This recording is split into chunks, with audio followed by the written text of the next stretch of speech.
welcome back to my channel. Today I'm obviously starting yet another reading vlog, and I'm very excited about this one because as I'm filming this little intro bit, it is currently the 1st of December, which means the festive Christmassy winter season is upon us, and I'm so excited. So that obviously means I want to do some festive Christmassy wintry stuff in this vlog. So I definitely have a couple of things that I would like to do that are along those lines that I can't wait to do, such as putting up my tiny Christmas tree. I normally don't like to put up my Christmas tree until December, so now that it is finally December, it is time, and I will be doing that at some point in time this week. Also, I'm really close to finishing my star blanket that I'm working on, which has a very like wintry kind of color scheme going on, but look how big it's gotten. It's huge, honestly. Honestly, I've loved the process of making this blanket. Like, with my granny square blanket, it was fine, but I wouldn't say I loved it. But like something about this pattern and working in like a repeating round almost all the way around is kind of addicting. And even though the rows take me like over an hour at this point, I'm always like, maybe I'll just do one more. Maybe I'll do one more and then I'll be done. So that has definitely led to my blanket getting very big in a short amount of time. I don't even think I've been working on this for 2 weeks so far. And it's so large, and I'm almost finished. That thing took me like 3 months, and this only took me 2 weeks. And they're like the same size at this point. It's crazy, honestly. But yeah, I love this pattern. Honestly, I would really recommend this if you want like a beginner kind of crochet project that's like still kind of substantial. Also, this isn't something I'm like doing in the vlog, but it's just something that is happening this week that I'm excited about. Because Wednesday is my final day of class for the semester. I have one presentation to do Wednesday evening, and then I will be finished for the winter break, which I'm so excited about. Obviously, the last day of class is always the best feeling, especially in December, I feel, because even though in the spring you have like 3 months off afterwards, in December you're coming up on the best time of the year. Dare I say, the most wonderful time of the year. Something about winter break is just so cozy, and I love winter break, so I'm very excited that that's coming up. Not that my class has been like that demanding of my time this semester, but it will be nice to just not think about school at all for a month, so that'll be really fun. Of course, then I have to go back to school in January, and I'm taking more classes than I was this semester, so that'll be super fun. Anyway, aside from all that, I obviously do have reading plans as well. One of them is like on theme. The rest of them are just books I really want to read. So the book that's on theme that I will be reading is Spectacular by Stephanie Garber. Me and Mackenzie are actually going to be buddy reading this one, which is gonna be very fun. But this is basically the Caraval holiday Christmas special kind of thing. It's just a novella that is following the characters, I believe, who are in Caraval as they do something holiday-esque. It says it's Great Holiday Eve. But like, it's beautiful. I mean, look at these end papers, and there are also stunning illustrations throughout. Like, look at this. I showed off so many of these in my, look at this one, so Christmassy, so wintry. I showed off a lot of these illustrations in my December reset, but I'm still not over how beautiful the illustrations are in this, because the black, white, and red color scheme for Christmas, top notch, so good. And then the other 2 books that I want to read are just some fantasy, normal stuff. I am currently in the middle of one of these because I'm still reading The Sword of Kaigen by Emma Wong. I think I'm still about 100 pages in though, so not a lot of progress has been made thus far. But I'm really hoping to finish this book up this week. My goal is to finish it by Friday. It's currently Sunday, so I feel like that's very doable. But I've really enjoyed what I've read of this one so far. I will give you guys a better update later when I've read some more and I can give you like better thoughts. I mean, I talked about it at the end of my last vlog, so you could go watch that, or you could just wait for me to slightly recap it in a couple minutes. So definitely will be finishing up The Sword of Kaigen. And then the other book I don't currently have a copy of because it is not currently out, but it comes out on Friday, which is why I want to finish up The Sword of Kaigen by then. Because I feel like reading 2 kind of epic, high fantasy, whatever books at the same time, not a good plan. I'd like to finish that one up so then on Friday I can jump into Wind and Truth by Brandon Sanderson. I cannot wait. I will be going to get it Friday morning, and I will be dedicating my weekend to making somewhat of a decent amount of progress in it. I certainly will not be finishing Wind and Truth because it is like 1,300 pages, and I would rather kind of slowly read it throughout the month than like try and marathon it all in one go. Also, I don't think there's any Stormlight book that I could read in 2 days because I'm not insane. If you have though, let me know. And also let me know if you're okay. I'm kidding, obviously, but that is kind of my final reading plan, is to read some of Wind and Truth. I'm so excited. Cannot wait to just get back with the characters. I cannot wait to just see what happens because I'm scared. I said it like a million times, but I am, because ooh, the way the Rhythm of War ended and the things that it sets up, I have no clue what's about to happen, but in the best possible way. So those are my 3 reading plans that I have for this video. Even though there are 2 very distinct vibes going on, I feel like they are the kind of books that I love to pick up in December, so Yes, very excited about the TBR. And I think that's everything that I had to share with you guys in this intro. Honestly, is there anything else I'm doing? I don't think so. It should be a very kind of chill, cozy week. I think it's supposed to snow tomorrow, which I'm so excited about. It'll be the first snow of the season, and I love snow. But yeah, let's just get into the video. I'm thinking this morning I would like to read some of the Sword of Kaigen, kind of get back into this, get my footing back in this world because it has been a few days since I picked it up. So I really hope you guys enjoyed this video, and let's get into some reading.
Wednesday morning, so it is a couple of days later, but I've been, you know, working on some other stuff. I filmed my 2025 reading journal setup, which is very fun. I think it's coming out before this video. Maybe. So I'll link that if you guys want to see it. But I have also read a decent chunk more of the Sword of Kaigen, so that's what we're here to talk about today. So I'm on page 254, so I think I've read about 150 more pages, and this story continues to be so captivating, honestly. I feel like it's just so intriguing, and I've really been enjoying what more we've gotten from certain characters, especially Misaka, in the last 150 pages, because I feel like the first part of this book does kind of focus on Mamoru, and maybe I should tell you what this is about. I talked about what this was about in my last video, but to give you like a little brief refresh. Basically, we are following two main characters, Misaka and Mamoru, and they are mother and son respectively, and they live on this peninsula which is called the Sword of Kaigen because it kind of acts as a barrier to the mainland in a way, and in history, allegedly, it defended itself in battle very successfully, and that's kind of what they've been taught. But then one day Mamoru goes to school and there's this new kid there, and in history class he kind of hears the new kid scoffing, he kind of hears murmurs of disbelief from this new kid about the things that they are being taught in history class. And then through some turns of events, it turns out there are certain things that they are teaching all of the people that live on this Sword of Kaigen that aren't necessarily true and did not happen, and it's kind of believed that the government is lying to them about this so they can use the people on the Sword of Kaigen, basically. So there's kind of all of that. We're watching Mamoru grapple with the fact that he's been lied to his whole life and kind of trying to figure out how to deal with those emotions. And then with Misaki's point of view, in the very beginning of this book, we kind of see her chatting with some of her friends. They are kind of housewives. They don't really feel like they have a very important role in society. The society is definitely very, you know, patriarchal, respect the men, blah blah. But we find out that Misaki used to be a really great warrior when she was younger until she got married, and now she is kind of just there to produce children, basically, which is disgusting. And her husband definitely views her that way as well. She definitely does not have really much of any relationship with her husband, aside from the fact that she has produced 4 children, and that's really all he needed. So we're also kind of watching how she's been mistreated in her marriage, not even just by her husband, but by her father-in-law as well, and just everybody viewing her as a machine to pop out children. And there are certain experiences that she has recounted in her point of view where she has lost children, where they make it out to be her fault, and they make it out to seem like she's this disappointment that just couldn't deliver in the way that they needed her to. And my heart broke for her in those moments, because that's one of the most despicable things I've ever heard.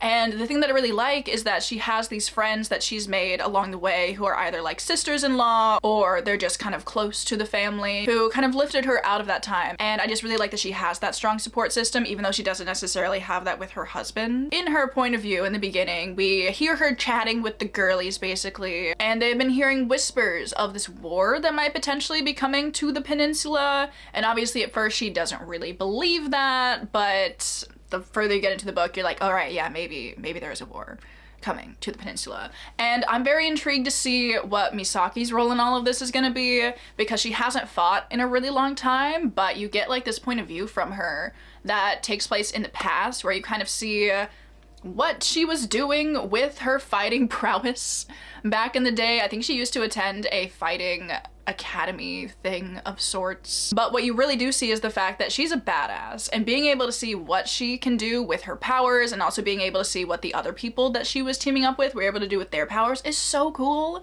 because this is like an elemental magic based kind of system where you can, you know, control water, air, fire. There's another one, I don't remember what it is. Because I don't think it's Earth necessarily, I think it's a different name. There are like fancy words for the magic users that like are used in this world. I don't remember what they are, but if I could remember what they were, I would look up what it is, but alas I cannot, and the glossary is like 5 pages long, so I'll figure it out later, I'll let you know. But there are just a lot of cool things that they've done with it so far, so I'm really excited to see more of that throughout the book. There's also, I think it might just be the people that can like control water, they can also do things with blood, which I think is very interesting, and it's kind of seen as like somewhat of a taboo thing to do, but also very helpful in battle. So I'm like, why would you not do it? Like, if you could stop somebody from bleeding out, why not? But obviously that's just a part of the society. So I really like the magic so far, but also what I've really liked is kind of the moments between Mamoru and Misaki, which obviously would be a large part of this book because it just focuses on these 2 POVs. But there's the sequence where Misaki stepped into the dojo where she's not supposed to be, like women are not allowed on the dojo, which is whack. Mamoru is trying to kind of defend himself against his father, and he's not really doing that super well. So when his father leaves, Misaki comes and she's like, I'm gonna teach you some things, and he's like, you're a woman, what do you know? And then she pulls out some moves, and he's so impressed. She has so much wisdom that she could possibly offer him, and there's so much wisdom that he is just like in awe and finds very useful. But since it's not proper for a woman to like step into the dojo and teach him these things, he never would have learned these things. And his father is certainly an awful teacher. Honestly, he's just like, you're doing bad, but he won't tell him why. But then when Misaki comes, she like walks him through it. She shows him all these cool techniques, and he's like, oh my god, thank you. I'm just really excited to see kind of their dynamic over the course of this book, because even thus far I'm enjoying the mother and son dynamic, but I'm assuming as the book progresses it's just going to get even more prevalent, stronger, and I feel like I'm just really gonna like that. Also just because it's so different to anything I've really seen in a fantasy book. I feel like I can't think of a book off the top of my head that really has a mother and son dynamic in a way that's not like in the periphery. But I think it also does a good job at looking at other family dynamics as well, such as the thing with Misaki and her husband. Literally at one point, I forgot what she said, but it was so funny. She truly has like no faith in her husband. And honestly, based on the things she said about him, I agree.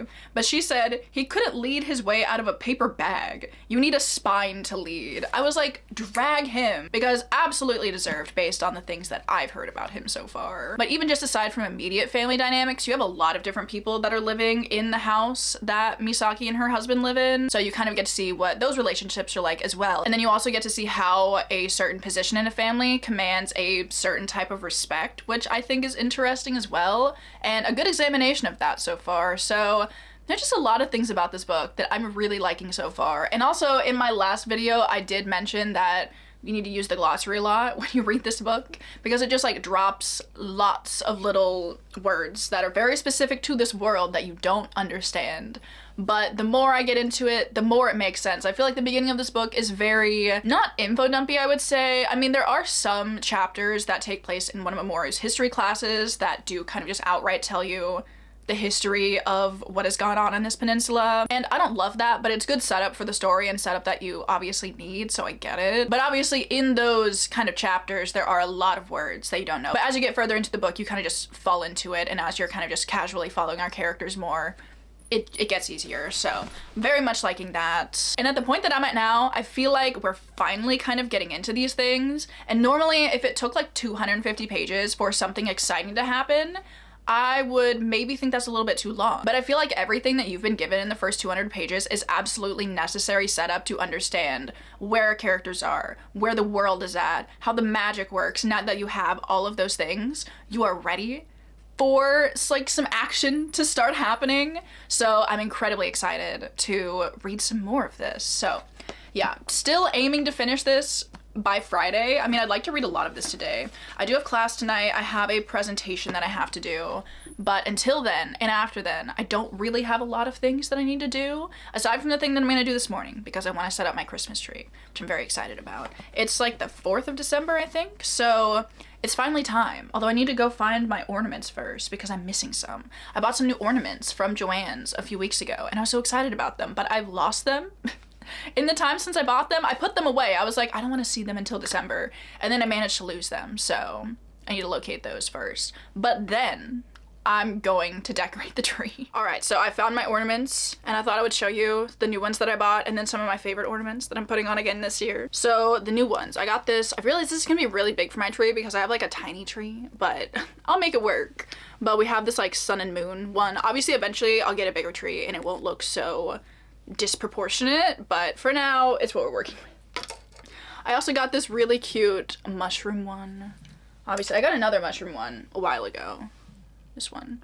I did some ornament shopping in October. It felt wrong, but I couldn't pass up the mushroom. And I also have this ball, which has like stars and moons on it. There we go. It's pretty cute. I have one of the most important ornaments, which is obviously my Diet Coke ornament. You already know. You know, I haven't had a Diet Coke yet. Today, I feel like maybe I should go get one. It's inspiring me. And then the most important ornament. If you guys have been here for a few years, I hope you know what it is. It's obviously my Bella and Edward ornament. There's another ornament that I think there have been 3 Twilight Hallmark ornaments. And there's one from New Moon, which has all 3 of them. And then there's one from Breaking Dawn, which has Bella and Edward, but in their wedding attire. And I want it so bad. They're just like $30, and I don't know if I want to spend $30 on it, but for now I will just appreciate that I have this one because it's just so good. It also looks so bad. Like when you really look at their faces, you're like, who are those people? I don't know them. But that's the best part about Hallmark ornaments, honestly. And that might be all of the ornaments that I'm gonna put on my tree. I am also gonna put like these little baubles. Are they called baubles? Ornament balls? I feel like you can probably call them either. I'm gonna put those on there as well. Yeah, it's time to decorate. I'm so excited. I love decorating my tree.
morning. It is now Friday morning. It is Friday, December 6th, and we all know what that means.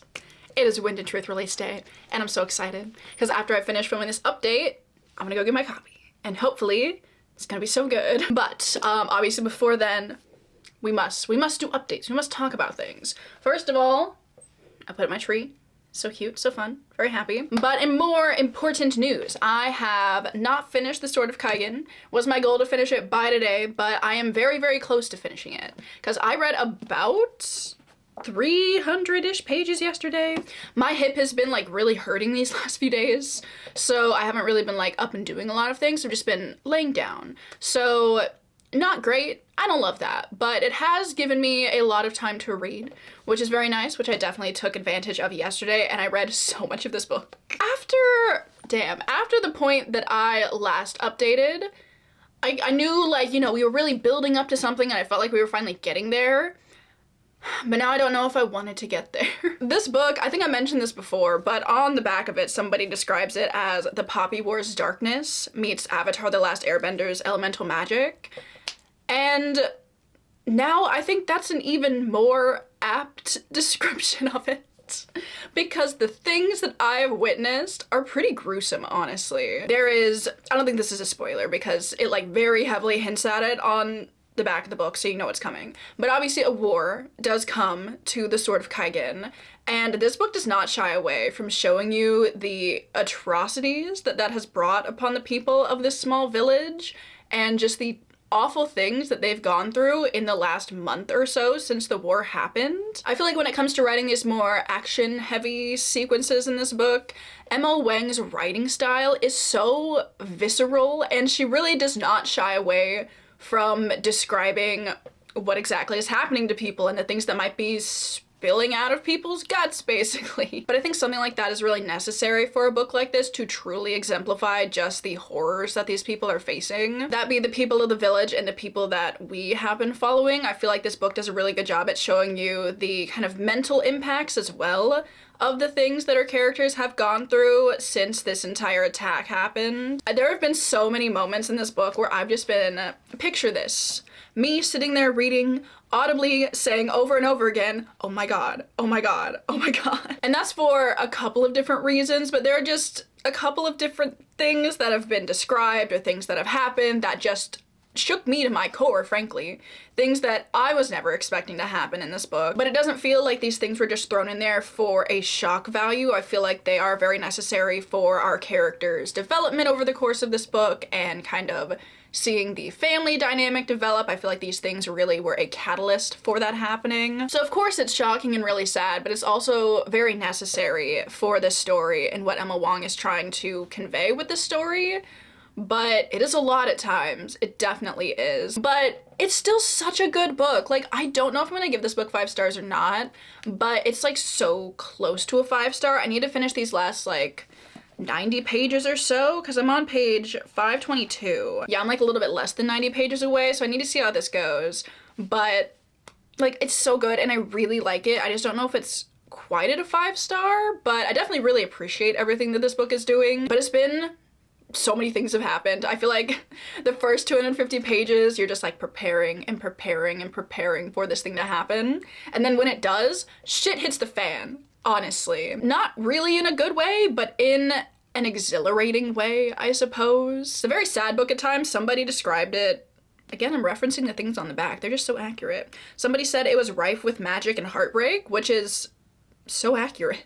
There have been so many times I haven't cried. Again, like, I've mentioned this so many times, I'm not a book crier, but there have been many times when my eyes have watered up. I'm like almost the tears have been falling, you know?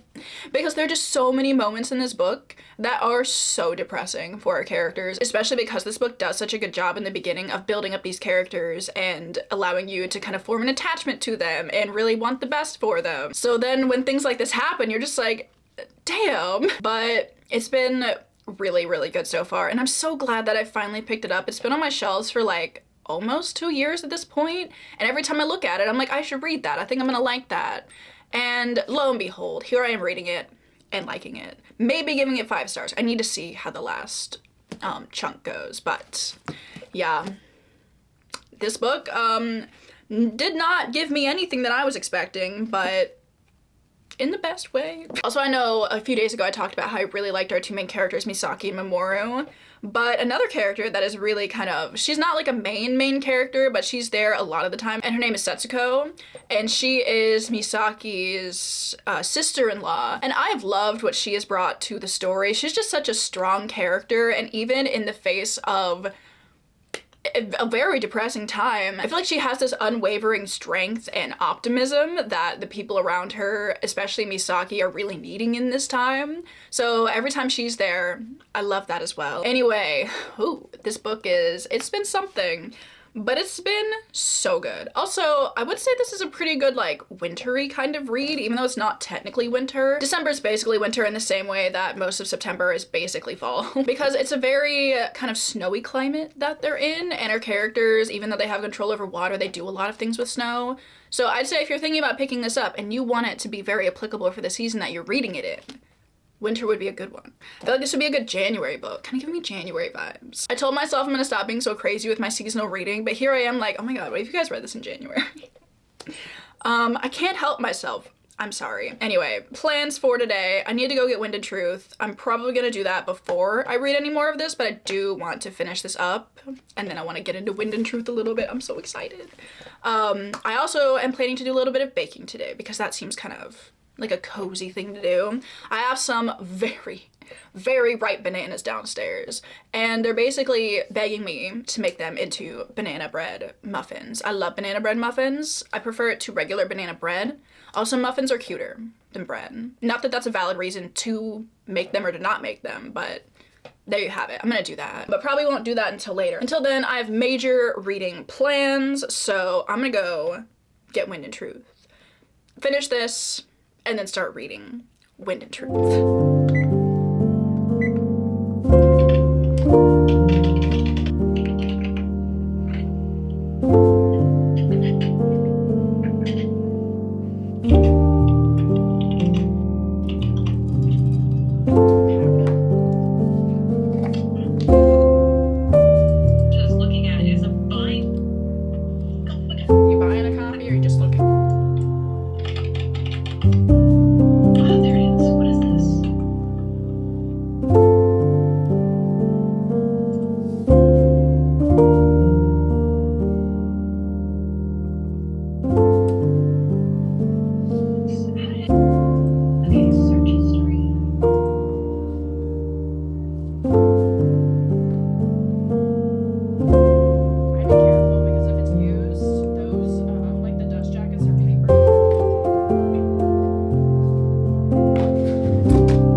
Hello, good morning.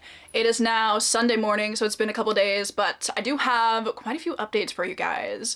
First of all, actually, what do I want to talk about first of all? First of all, let me show you what I did yesterday. Because Mackenzie, who should not be watching this because I'm going to show you something that I'm giving her for Christmas. But she sent me this free pattern that somebody posted online for a little crochet figure thing that was just so cute. So I decided to make one for her for Christmas, and I just want to show you guys because honestly, for my first attempt at doing a crochet figure thing, I feel like it's turning out pretty well. I haven't finished it yet. But look at little Snoopy. He's supposed to be a Christmas tree. Isn't he so freaking cute? As I said, I've never attempted to make an amigurumi. I think that's what these kind of figures are called. So for my first attempt, honestly, I'm pretty happy with it. Like, I think it could be better, but it could also be so much worse.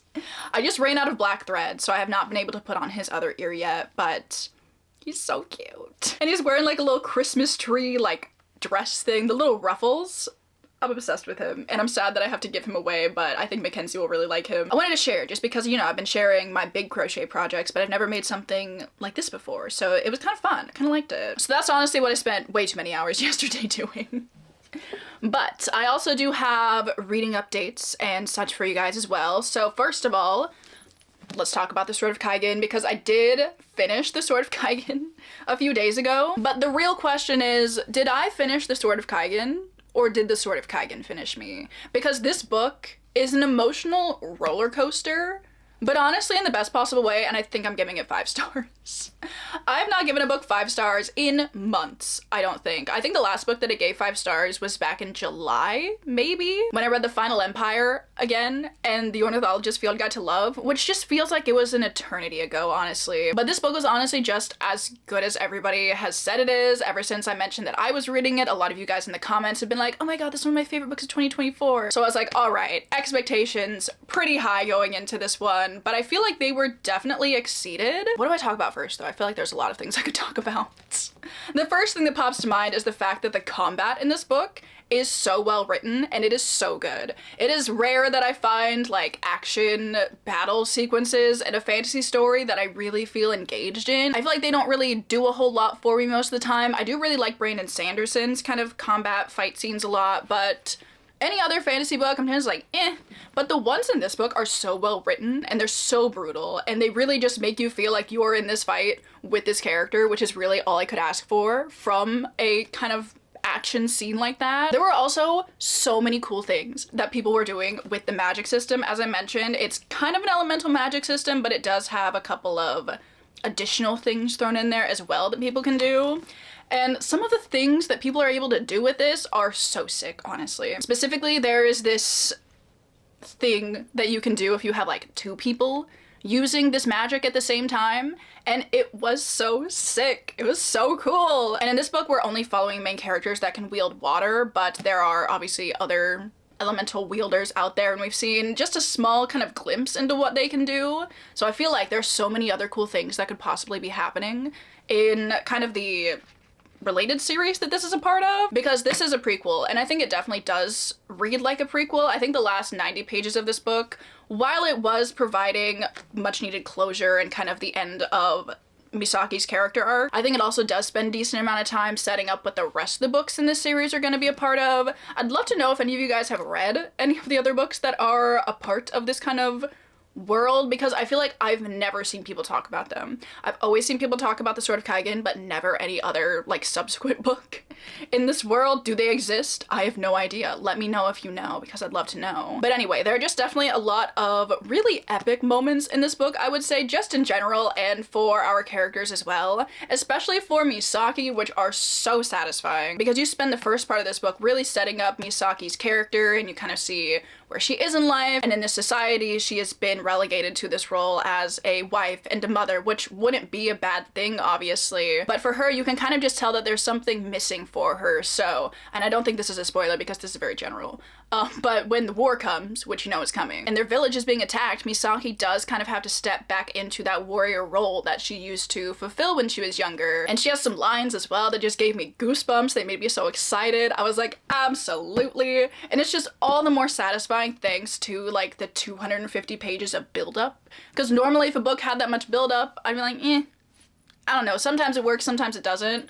But in this book it does. Like, you just know something cool is about to happen, especially with Misaki, just because of how everything is being set up. So when it does happen, you're like, oh my god, that's so good, which is exactly what I was thinking. But even aside from the exciting moments, I just feel like this book has excellent character work overall, because I absolutely loved Misaki's character arc in this book. And obviously, even aside from Misaki, there are just great characters in this book overall. I really enjoyed how this book portrayed families and communities coming together in the face of tragedy. Aside from that, I also really enjoyed the world building. I thought this fantasy world was very interesting because it's very much like our world, especially in like the technology that they use, because they have things like TVs, cell towers, stuff like that, but it's still set on a fantasy world and it has all of those fantastical elements, but it kind of just felt like our world, but way cooler, frankly. It also has a lot of Japanese influences to it as well, especially in the kind of family dynamics and hierarchy within a family, which I thought was cool. I also really enjoyed the politics in this book as well. It's a very kind of political fantasy, but throughout this book, the Kaiganese people find out that they have been lied to a lot by their government and have been fed a lot of propaganda over the years.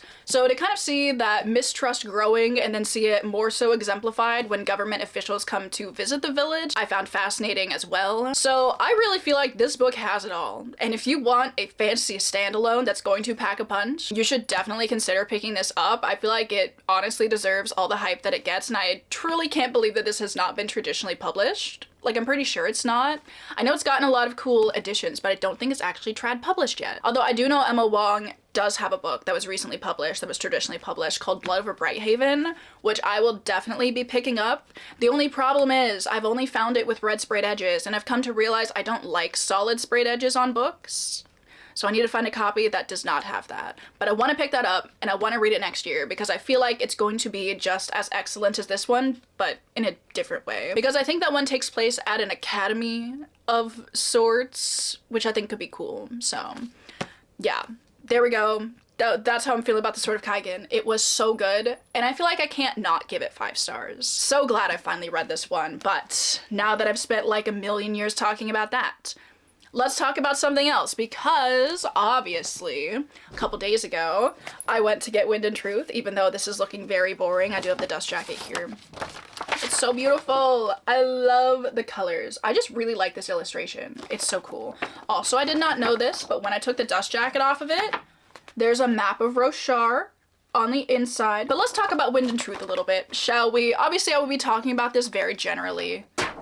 Whoops. Because it's the 5th book in a series, and like, how do you talk about a 5th book in a series with no spoilers? I don't know. Especially with the series as long as Stormlight, don't ask me to do it, so I'll keep it very general. But I have started it. I have made progress. I'm on page 121. It looks like I have made absolutely no progress in it. And that's kind of what I love about Stormlight books. Like, I know I'm in for the long haul, and I'm okay with that. But it has been so good so far, and I'm so glad to have new Stormlight content, and I just love these characters. But I'm so scared. I know I've said the same thing every time I've talked about it. But especially, I have finished kind of like the first part of this book, because in a very vague way, I'm not going to say anything obviously spoilery, but this book is leading up to something, and you have like 10 days before this thing happens, and this book is split up into those 10 days, which I think is a really cool way to do it, actually. I think it does a good job at building suspense, and like you can feel the days ticking by, and you're just like, oh god, what's about to happen? But I just made it to the interludes before day 2, and I don't know how things are gonna go for our characters. But I'm very interested to see where our characters are going to end up at the end of this book. I feel like one specifically is kind of stepping into a new role, which I love for them, honestly, and I feel like it makes a lot of sense, and I love that this is where their character development went, because he has spent the first 4,500 pages of this series just being the biggest sad boy you could imagine. So to see the work that he's done kind of manifest into this different role I just really like. But that is my vague update on Stormlight for now, because I feel like this update is going to be too long.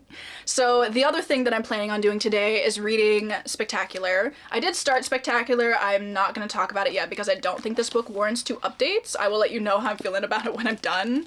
But this is my plan for this morning. I also do want to work on my blanket some more. I finished the last row I was working on, and I think I've decided I want to do 1 more round. So like 7 more rows, and then I think it'll be done. Which sounds like a lot now that I'm thinking about it, but I'd like to finish it before the end of this vlog. Honestly, I kind of want to be done with it. I know I was saying like, oh my god, I love the pattern, and like, it is good. But also, I feel like I've hit the point where I would like it to be done. So I'm gonna try and, you know, grind that out maybe today and tomorrow. I feel like that's doable. Anyway, this update is long enough, so I'm going to get into reading some more Spectacular, and I will talk to you guys probably after with my thoughts and such.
It is quite a bit later, but I'm here with a bit of an update because I finished Spectacular.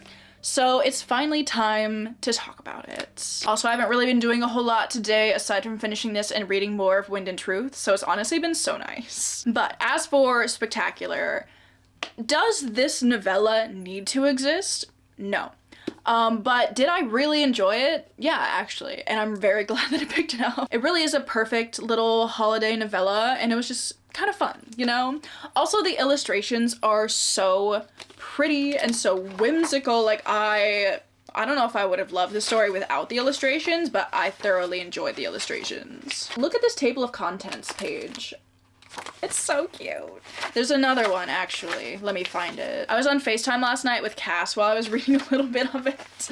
And like every 5 seconds I was like, oh my god, look at this illustration. Like, oh my god, you need to see this. This is a personal favorite. Like this carousel. There's even like a little dragon, I think, down here, which I just love this page. Like, the illustrations are so cute. So I feel like those really made the book for me. I also do feel like this book just has a very kind of whimsical vibe to it, which I am definitely always into. Also, the very beginning, there's like a prologue kind of chapter before you get into the rest of the chapters. And for whatever reason, it was giving me major The Night Circus kind of vibes. Something about the mysterious yet whimsical tone to it. I was like, ooh, this is good. Let me read you the first little paragraph, so maybe you'll see what I mean. It says, the invitations arrive in boxes. They appear at the stroke of 12 noon, not midnight. It would be tragic for these invitations to get lost in the dark or stolen by the greedy stars. What an opening. As soon as I read that, I was like, I think I'm gonna like this. This is gonna be good. But let me tell you what it's about. Basically, Actually, how much of this can I tell you? I need to think about what happened in Caraval. It feels like an eternity since I read Caraval. Basically, we are following the sisters who are featured in Caraval, and it's the holiday time. They literally just call it the Great Holiday. But this book is following one of the sisters, Donatella, as she is kind of stressing about what gift she should get for her boyfriend, and she's also kind of worried that he's like not that into her, and we're just kind of following her as, you know, the magic of the holidays brings them together, as many Christmassy books tend to do. There were definitely some parts of the plot that I thought were a bit interesting. In hindsight, they make sense to an extent.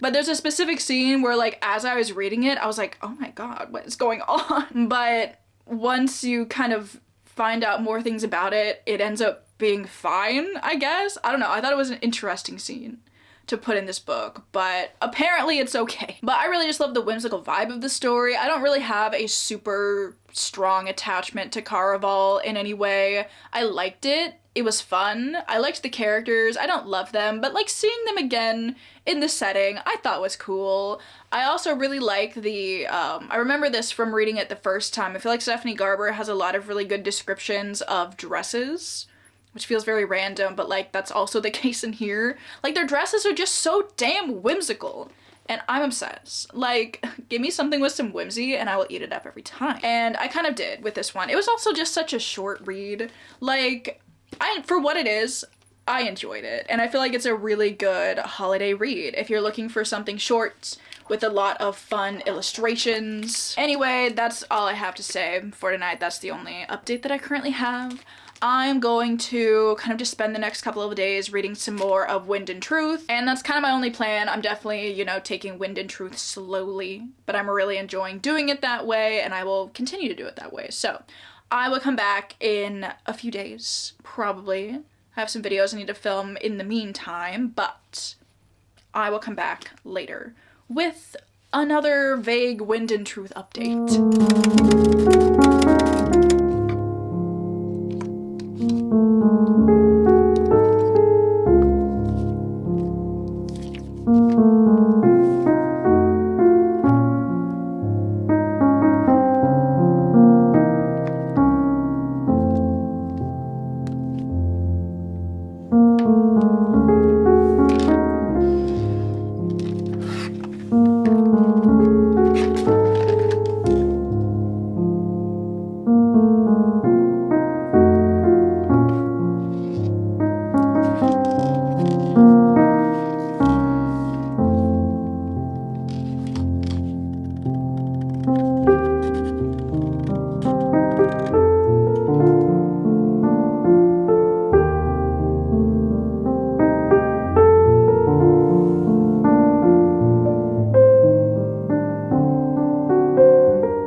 It is currently Tuesday morning, and I'm here to kind of end off this video. I don't really have much of a reading update for you guys though, because I don't really think I've read much more of Wind and Truth. I'm currently on page 166. I think I'm a little bit of the way into day 2, but I'm totally okay with that. That is very much by design. The more I read this book, the more I realize I won't have a new Stormlight book for years after I finish this one. So that is a rather depressing thought. So I definitely am okay with the fact that I'm not making a ton of progress. I just want to like go slow with it, enjoy it, and not rush through it. But I'm still having the best time, honestly. Also, a bunch of people in my Discord are reading this as well. And we've been sharing like spoilers and stuff. It's been so fun to just like talk about it with everybody. So I'm really glad that I'm reading it now, but I just don't want to like read too much of it now, you know what I'm saying? So yeah, I did not make a lot of progress in Stormlight. Honestly, not even as much progress as I was thinking I might in this video. But for my own sanity and my own well-being, I'm okay with that. But yeah, I've read like 160 pages of this. Then what have I been doing since I talked to you? I mean, I worked on my blanket some more. I didn't finish my blanket either. I feel like I did not accomplish either of the things I was hoping to in this video. I'm almost finished with it though. I think I want to put like 2 more rows on it potentially, and then I think it'll be as big as I want it to be. Cause like it's pretty large now. It's very big, but I want to put like 1 more color, like a lighter color, and then a darker color for the border, and then I'll be finished with it. So I'll show it to you in my next video. I'm gonna start filming a vlog tomorrow, I think. So we'll talk about it then. Hopefully it'll be done by then. I don't know though. But maybe that's all I have to share with you guys in this outro. It's gonna be a very short outro. But anyway, before I go, let me give you a quick recap of everything that I've read in this video. Not that I've read much, I've only finished 2 books, but I'm still okay with that. The first book obviously being The Sword of Kaigan by Emma Wong. Big success with this one. This was so good, and I would highly recommend if you guys are fantasy readers and you want a good standalone, this really is pretty much as good as everybody's saying it is. And then different vibe completely, but I also read Spectacular by Stephanie Garber. Truly just a fun time. I'm not really convinced any YA series needs novellas as a part of the series, but they are always just a fun way to revisit the characters and the world, so I had a good time. It is also the perfect like holiday thing to read, so there we go. I read this as well. Honestly, some solid reading has gone on this week because I really enjoyed all of the books that I finished or started. I feel like I've been reading some good books recently, but maybe not as good as I've been wanting them to be. But like these books in this vlog, they were good. And I had a really good time with them. So I would say this vlog was definitely a success. So I really hope you guys enjoyed it as well. I would obviously love to know if you guys have read any of the books that I've read in this video, or if you haven't, just let me know what you've been reading recently. Have you had any 5 stars? I'd love to know. Also, before we go, I would like to thank everybody over on my Patreon. If you're ever looking for more content from me, that is always linked down below. But with all of that being said, I'm gonna go. I again really hope you guys enjoyed this video. I also hope you're having an amazing Friday, or whatever day it is that you're watching this video, and I will see you in my next one. Bye!